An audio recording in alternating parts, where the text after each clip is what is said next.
판구조론 첫 번째 문제입니다. 그림은 지구 내부 구조의 일부를 나타낸 것이다. A는 얇고 밀도가 큰 해양지각, B는 밀도가 작고 두꺼운 대륙지각, 그리고 C는 지각 이후부터 깊이 100km에 해당하는 부분까지의 영역을 C라고 나타내고 있죠. 그러면 지각 플러스 맨틀의 윗부분인 가가 암석권이 될 테고 100km부터 400km까지의 영역을 연약권이라고 하겠죠. 1번 판은 A 플러스 C, B 플러스 C에 해당한다. 옳은 보기죠. 2번 C는 맨틀 부분이다. 자, C 같은 경우에는 지각 이후부터 100km 깊이를 의미하고 있죠. 자, 맨틀 부분 맞습니다. 3번 가는 암석권이다. 4번 나는 부분적으로 용융되어 대류가 일어난다. 연약권에서 대류가 일어나는 이유는 부분 용융 상태이기 때문입니다. 5번 가는 고체 상태, 나는 액체 상태이다. 나 역시 고체 상태이죠. 부분 용융되어 있을 뿐입니다. 6번 대륙판은 해양판보다 밀도가 크다. 대륙판은 해양판보다 밀도가 작죠. 7번 암석권은 여러 조각으로 나뉘어져 있다. 그래서 정답은 5번, 6번입니다. 다음 문제입니다. 그림은 판 경계에서 발달하는 지형을 나타낸 것이다. A에는 발산형 경계가 발달하고 있고 B는 보존형 경계, 그리고 C는 수렴형 경계 중 섭입형 경계가 발달하고 있네요. 다음 D는 습곡산맥을 의미하는 그림입니다. 1번 A는 발산형 경계이다. 2번 B에서는 변환단층이 발달한다. 3번 B에서는 화산활동이 활발하다. 보존형 경계에선 화산활동 안 일어나죠. 4번 C는 맨틀 대류의 상승부에서 나타나는 해구이다. 맨틀 대류가 하강하는 곳은 맨틀 대류가 하강해야지만 섭입형 경계가 만들어질 수 있죠. 그래서 상승부가 아니라 하강부입니다. 5번 C 경계에서는 화산활동으로 새로운 판이 생성된다. 지금 A 경계에 대한 설명이죠. 6번 A에서 C 경계 부근에서는 모두 지진이 발생한다. B는 A에서 C 경계 부근에서는 모두 지진이 발생한다. 지진이 발생하는 거 맞죠? 모두 다 판의 경계이기 때문에. 7번 D에서 습곡산맥이 형성된다. 옳은 보기. 다음 문제입니다. 수렴형 경계에 대한 설명으로 옳은 것만을 모두 고르면 맨틀 대류가 상승하는 곳 아니죠. 하강하는 곳입니다. 두 판이 서로 어긋나며 스쳐 지나간다. 이거 보존형 경계에 대한 설명이죠. 3번 새로운 판이 생성되어 양쪽으로 멀어진다. 요거는 발산형 경계 얘기입니다. 4번 히말라야 산맥은 습곡산맥에 해당한다. 옳은 보기죠. 5번 산안드레아스 단층이 대표적 예이다. 보존형 경계에 대한 말입니다. 6번 횡압력이 작용하며 역단층이 주로 발달한다. 옳은 보기죠. 7번 장력이 작용하여 정단층이 주로 발달한다. 이건 발산형 경계에 대한 설명입니다. 정답은 4번, 6번. 다음 문제입니다. A는 수렴형 경계 중 충돌형 경계인 히말라야 산맥입니다. B는 수렴형 경계 중 섭입형 경계인 일본 해구를 의미합니다. C는 우리가 배우지 않았는데 판의 내부 중앙에 있어요. 지금 이런 태평양판의 중앙에 위치하죠? 그래서 우리가 배우고 있는 판의 경계에 해당하진 않습니다. 자, 그 다음 D는 판이 서로 어긋나는 보존형 경계의 샌안드레아스 단층입니다. G는 발산형 경계와 수렴형 경계가 모두 보이고 있네요. 이렇게 두꺼운 굵은 선은 발산형 경계, 그리고 발산형 경계와 발산형 경계 사이의 얇은 선은 보존형 경계를 의미하는 거네요. 다음 F, 섭입형 경계죠? 수렴형 경계 중 섭입형 경계. 여기에 페루칠레 해구가 존재합니다.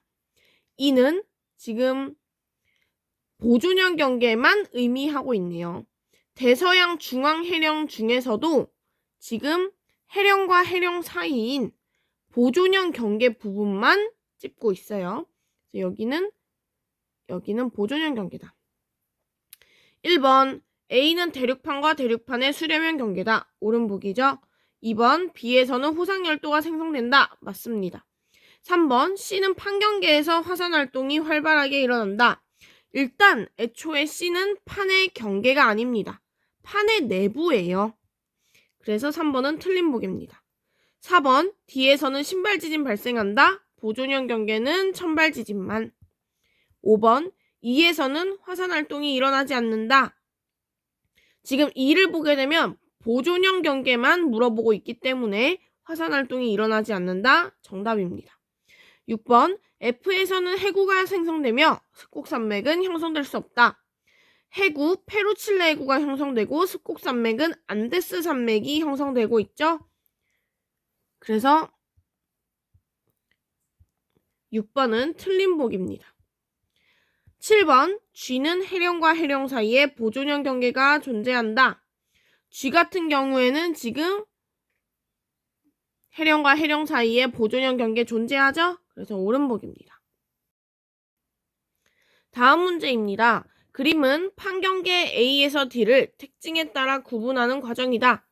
발산형, 보존형, 수렴형, 충돌형, 수렴형의 섭입형. 화산활동이 활발한가? 예인 경우는 발산형 경계와 섭입형 경계죠. 그 다음 신발지진이 발생하는가? 예에 해당되는 건 섭입형 경계. 아니오에 해당되는 B는 발산형 경계. 자, 다음 화산활동이 활발하지 않은 충돌형과 보존형 중에 멘틀 대류가 하강하는 것은 충돌형, 아니오인 경우는 보존형입니다. 그래서 A는 섭입형 경계, B는 발산형 경계, C는 충돌형 경계, D는 보존형 경계입니다. 그럼 A에서 D에 각각 발달하는 지형을 한 가지씩만 적어주래요. 섭입형 경계에서는 호상열도, 해구, 습곡산맥이 모두 발달할 수 있는 지형입니다.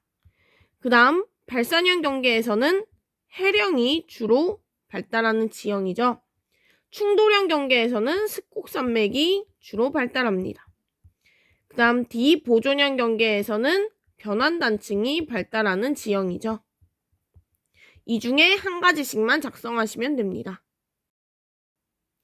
다음 문제입니다. 그림은 판경계와 판의 이동 방향을 모식적으로 나타낸 것이다. 기억, A에서 B로 갈수록 해양지각의 나이가 많아진다. A에서 B로 갈수록 해양지각의 나이는 많아지는 거 맞죠? 왜냐하면 발산형 경계인 해령에서부터 계속 새로운 판이 만들어지기 때문에 만들어진 판들은 점점 해령으로부터 멀어질 겁니다. 그렇기 때문에 B로 갈수록 해양지각의 나이가 많아지겠죠. 니은 C에서는 화산활동이 활발하게 일어난다. 해령과 해령 사이에 이 얇은 선은 변환단층을 의미하고 있습니다. 보존형 경계죠. 화산활동이 일어나지 않습니다. 디귿 D는 멘틀 대류의 하강부에 위치하여 판이 소멸하는 경계이다. 세모는 해구를 의미합니다. 그래서 해구에서는 멘틀 대류의 하강부로 판이 소멸하는 거 맞죠? 정답 3번. 다음 문제입니다. 그림은 해령 부근의 판경계를 모식적으로 나타낸 것이다. 1번 A는 보존형 경계이다. 보존형 경계는 판과 해령과 해령 사이에 나타나는 부분이죠.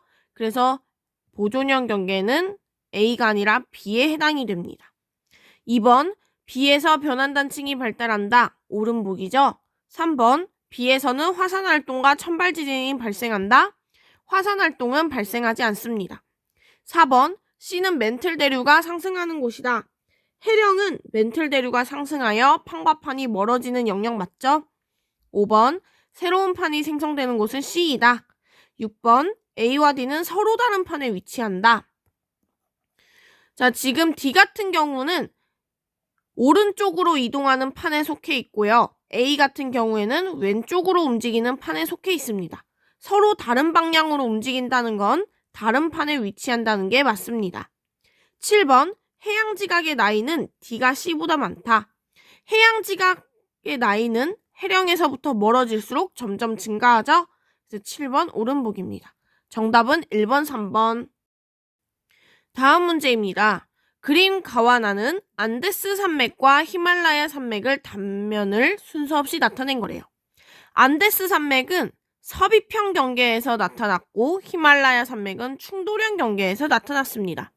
그럼 그림 가가 안데스 산맥, 그림 나는 히말라야 산맥입니다. 1번 가는 안데스 산맥이다. 옳은 보기죠. 2번 나에서는 새로운 대륙 지각이 생성된다. 지각이 소멸되겠죠. 3번 화산 활동은 나보다 가에서 활발하게 일어난다. 옳은 보기입니다. 충돌형 경계에선 화산 활동이 거의 일어나지 않아요. 4번 신발 지진은 나보다 가에서 자주 발생한다. 판이 아래로 쭉 섭입하면서 깊은 곳에서도 지진이 일어나는 곳은 서비평 경계죠. 그래서 4번 옳은 보기. 5번 가와 나는 모두 수렴형 경계이다. 맞죠? 멘틀 대류의 하강부입니다. 정답은 2번. 다음 문제입니다. 그림은 판경계를 모식적으로 나타낸 것이다. A는 습곡산맥을 의미하고 있네요. B는 해구, 수렴형 경계죠. 특히 서비평.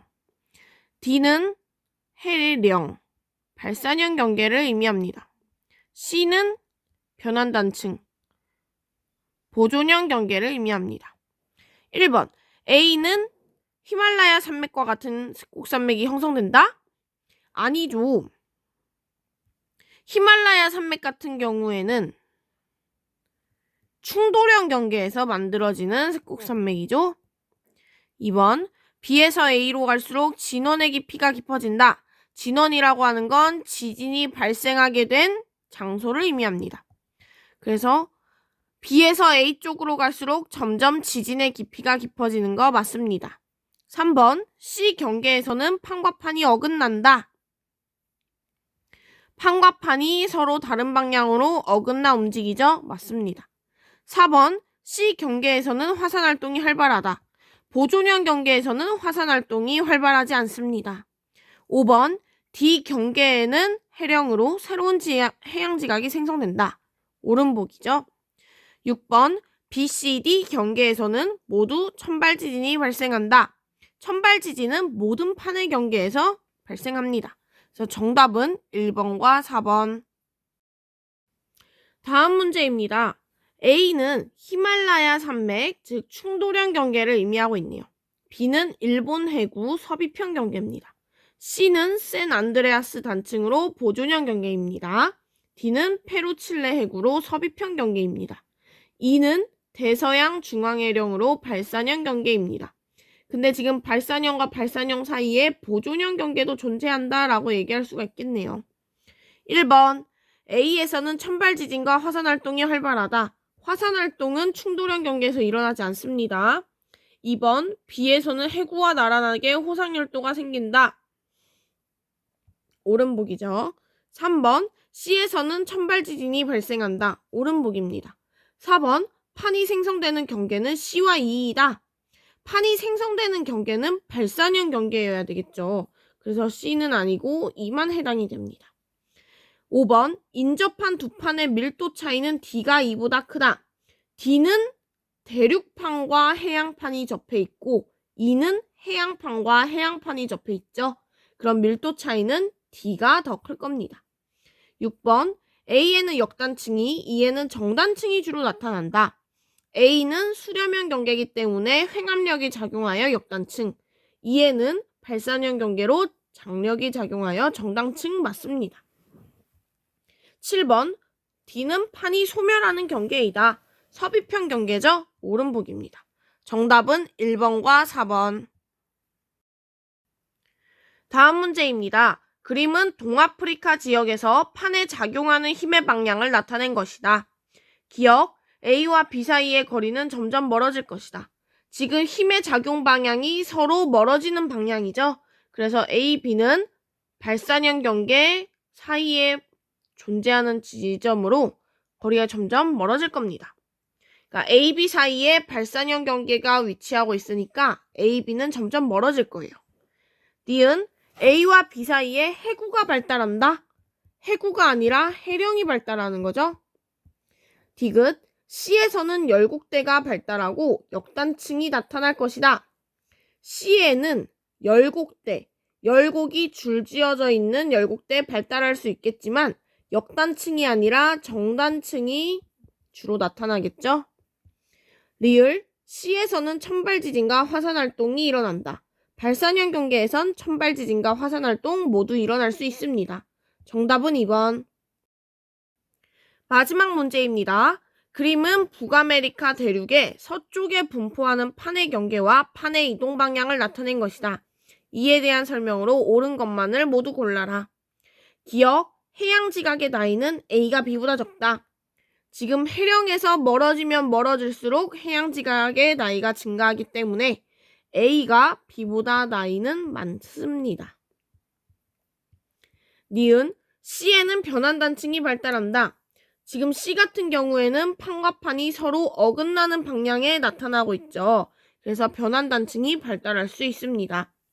디귿, 샌프란시스코와 로스앤젤레스는 점점 가까워질 것이다. 로스앤젤레스랑 샌프란시스코 같은 경우에는 판의 경계가 점점 서로 어긋나는 방향에 위치하고 있죠. 그래서 샌프란시스코는 이쪽으로 점점 다가올 것이고 로스앤젤레스는 점점 이쪽으로 움직일 테니 가까워질 것 맞습니다. 리을, 로스앤젤레스에는 천발지진이 자주 발생할 것이다. 현재 지금 이렇게 변환단층이 발달해 있기 때문에 로스앤젤레스에서는 천발지진이 자주 발생할 것입니다. 그래서 정답은 니은 디귿 리을 5번.